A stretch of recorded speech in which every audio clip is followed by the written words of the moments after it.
Alright, so this is my video documentation for my project Spears.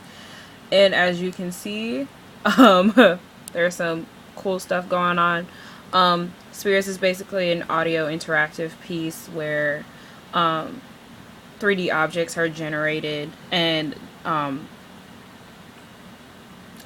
they're manipulated by the sound of audio.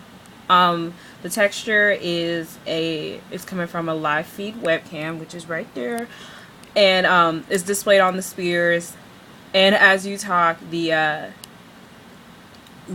Spears are stretched and rotated and all that weird stuff. So yeah, this is it so far. This is it in its full screen mode, and as you can see, you can kind of see my face, but but yeah, it's the incoming audio also manipulates the color of the Spears themselves. So the live feed webcam changes colors as you talk as well, as you can see right there. Like whoo.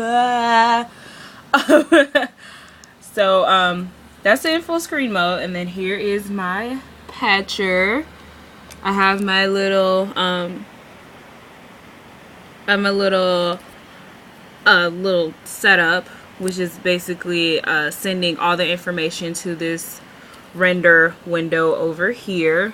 And then I have my position element, which kind of messes with the focus a little bit, and you can go back and forth and forwards and backwards. And then I have my camera, which actually rotates on a 360 axis in X, Y, and Z axes. So yeah, there's that. Oh, it disappeared. Wait. Woo! Okay, there it is. And then I have that camera. I have a specific camera reset hooked up to a metronome resetting every 2 seconds. And then I have receive objects that are sending out audio data, which is in my pitch sub patcher, which is this one. Okay. So pitch is in Max MSP external, which basically picks up incoming audio and you can transform it into numbers, and also pick up the frequencies of your incoming voice, like the incoming tone of your voice.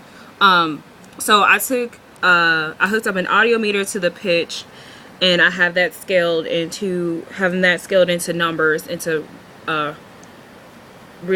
I'm turning them from floating numbers to regular numbers, and then I'm having that be sent to my video subpatcher as well. But before I move on to that, my audio data right now is going through is being sent through splits, which creates a range of numbers. So specific things can happen when these numbers reach between each range. So so if it's below, like you see this yellow dot right there, if it's below 0 and 50, it'll trigger something, and then 0 and then 50 to 100, and then 100 to 150, and then 150 to 200. So each one of these little numbers here at the bottom does something, and that kind of adds some stuff to the project as well. I took the frequency data over here and sent that and use those numbers as part of send and receive objects as well. So overall, each of these incoming numbers for the two frequencies here and the audio here, they manipulate the Spears in some type of fashion. So one audio could control the position of one spear, but it could also control the scale of another spear in another subpatcher. So I'm gonna show you my video feed really quick. Alright, so this is my video feed. I have a pretty simple jit.grab